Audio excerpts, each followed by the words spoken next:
मुखिया के चुनाव के लिए कोई भाई अपने ही भाई की हत्या कर सकता है?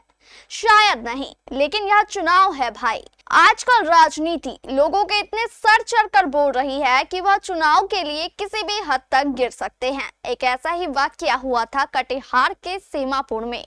मामला कटिहार बरारी के सेमापुर के डेहरा गांव का बताया जा रहा है। यहां रहते थे शशिकांत मंडल, जो रेलवे में इंजीनियर थे। मुखिया के चुनाव के लिए शशिकांत मंडल ने नौकरी से इस्तीफा दिया और कूद पड़े मुखिया के चुनावी मैदान में।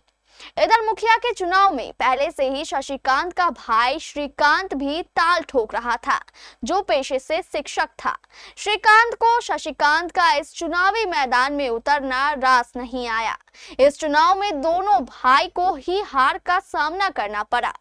शिक्षक श्रीकांत सिंह का कहना था कि उसकी हार शशिकांत मंडल के कारण हुई है।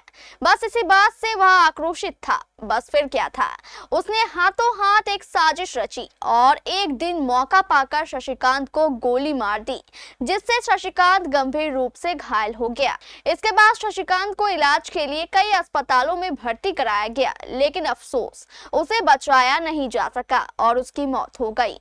इस घटना को लेकर शशिकांत के पुत्र रविकांत मंडल ने सेमापुर थाने में 2022 में यह मामला दर्ज करवा दिया।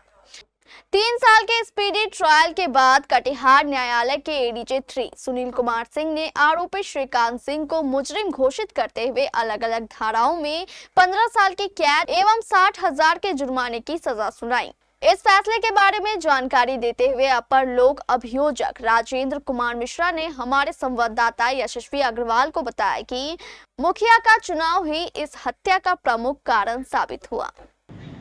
ये मामला था 9 जून 2022 की रात्रि 9 बजे शशिकांत मंडल नाम के सेवानिवृत्त रेल के इंजीनियर थे।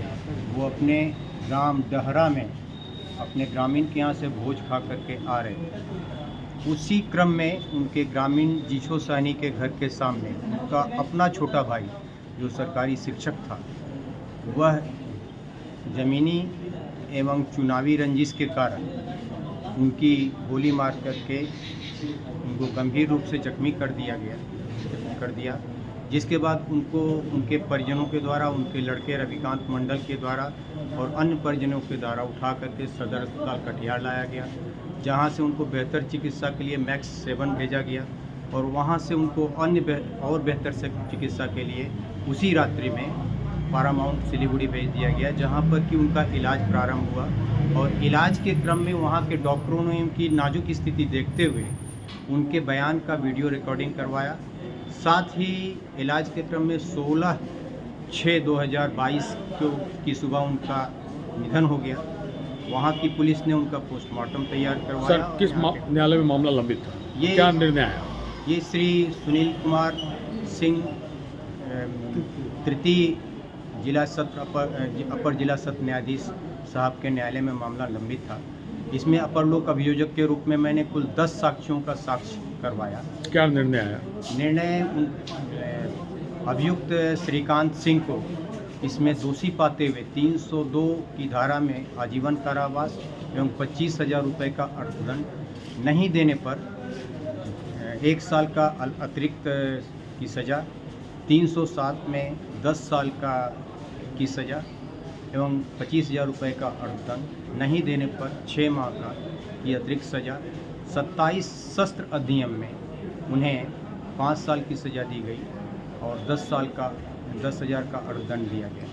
नहीं देने पर 3 माह अतिरिक्त की सज़ा भुगतने का। बाद में अभियुक्त बाहर था या जेल में था? अभियुक्त घटना 9/6/2022 को घटी और पुलिस ने उसे 16/6/2022 को पकड़ कर के न्यायिक हिरासत में भेजा। तब से अभियुक्त जेल में कारा में था और अभियोजन और बचाव पक्ष के साक्ष्यों को सुनने के बाद अभियोजन की तरफ से कुल 10 साक्ष्यों को साक्ष्य करवाया गया, जिसमें उसके अनुसंधानकर्ता के साथ सिलीगुड़ी बंगाल पुलिस के पदाधिकारी, पारामाउंट हॉस्पिटल के डॉक्टर, बंगाल मेडिकल कॉलेज के डॉक्टर वगैरह की गवाही करवाई गई और न्यायालय ने दोषी पाते हुए उन्हें सजा। धन्यवाद सर। अपना परिचय दे दीजिए। राजेंद्र कुमार मिश्रा, अपर लोक अभियोजक, व्यवहार न्यायालय।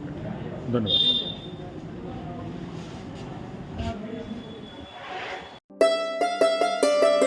जॉकी एक्सक्लूसिव ब्रांड स्टोर अब आपके शहर कटिहार में भी। Undergarments, shorts, T shirt and trouser, शानदार माइक्रोफाइबर से बने गारमेंट्स जिसे पहनकर आप महसूस करेंगे आराम भी और आनंद भी। मेल, फीमेल और बच्चों के लिए डुप्लीकेट से बचने का एकमात्र रास्ता jockey exclusive brand store, MG road, Katihar.